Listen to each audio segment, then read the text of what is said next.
Bagaimana terbentuknya HAM? Sejarah perkembangan HAM di dunia.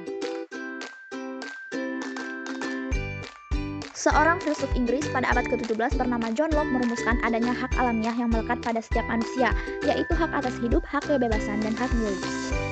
Sejarah perkembangan HAM ditandai dengan adanya 3 peristiwa penting. Yang pertama, Magna Carta, kedua Revolusi Amerika, dan yang ketiga Revolusi Prancis. Apa itu Magna Carta? Pada abad ke-12 di Inggris, raja berhak membuat hukum namun tidak terikat dengan hukum tersebut.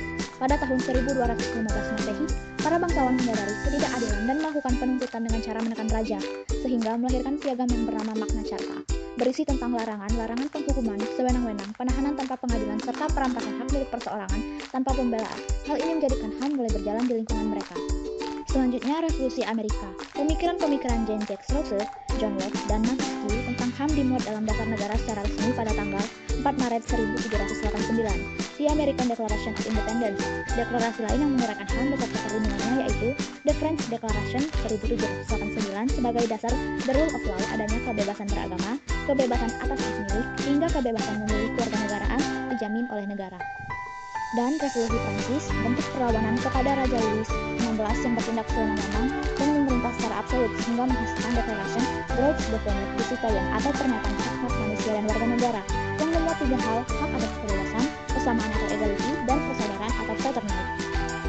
Pada abad ke-20, The Four Freedom diperkenalkan oleh Presiden Amerika Serikat, Franklin D. Roosevelt, yaitu ada freedom of religion, freedom of speech, freedom from want, and last, freedom from fear.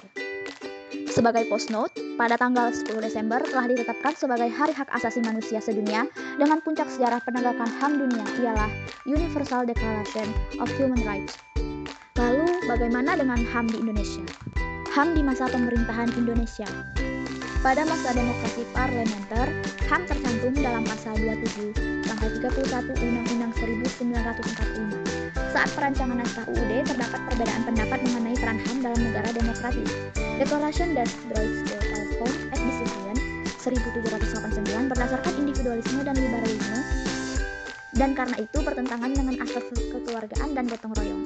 Namun, banyak kalangan di masyarakat berpendapat bahwa HAM tidak merupakan gagasan liberal belaka, sebab dalam menyusun 2 undang-undang berikutnya yaitu Undang-Undang 1949 dan 1950, HAM ditambah dan diperlengkap.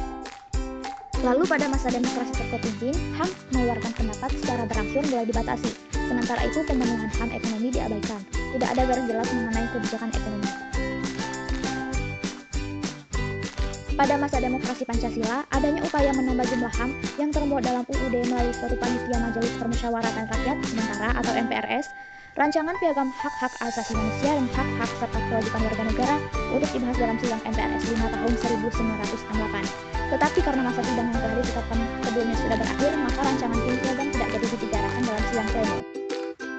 Pada masa reformasi, rencana aksi nasional HAM 1998 sampai 2003, Indonesia meratifikasi 2 konvensi HAM yang penting yaitu 1. Konvensi tentang penyiksaan dan perlakuan atau hukuman lain yang kejam, tidak manusiawi atau merendahkan. 2. Konvensi internasional, penghapusan segala bentuk diskriminasi rasial.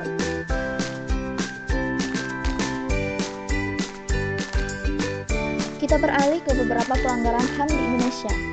Penculikan aktivis 1997-1998. Penghilangan orang secara paksa terhadap para aktivis pro-demokrasi yang terjadi menjelang pelaksanaan pemilu 1997 dan sidang umum MPR tahun 1998. Tragedi Trisakti, peristiwa penembakan pada tanggal 12 Mei 1998 terhadap mahasiswa pada saat demonstrasi menuntut Soeharto dari jabatannya menewaskan para mahasiswa Universitas Trisakti serta puluhan lainnya luka-luka. Lalu yang belum terpecahkan sampai sekarang yaitu pembunuhan Munir pada tahun 2004. Aktivis HAM yang meninggal dunia saat dalam perjalanan menuju Amsterdam, Belanda pada 7 September 2004 dalam pesawat GA974 dari Jakarta menuju Belanda. 2 jam pesawat akan mendarat di Bandara Schiphol, Amsterdam. Munir sudah meninggal dunia. Hingga kini belum diketahui pelaku dari pembunuhan tersebut. Oke guys, that's all penyampaian materi hak asasi manusia dari kelas Indralaya B oleh kelompok kami yaitu Aditya Rodeo Putra, Arzati Trihandayani, Aza Aulia Akbar, Devni Cecilia, Devi Putri Pranata, Fadil Alfahadi, Indra Kusuma, Silva Maharani, Tabita Andrajan, Basaria S, Yara Azatia Kusmaningtyas. Thank you.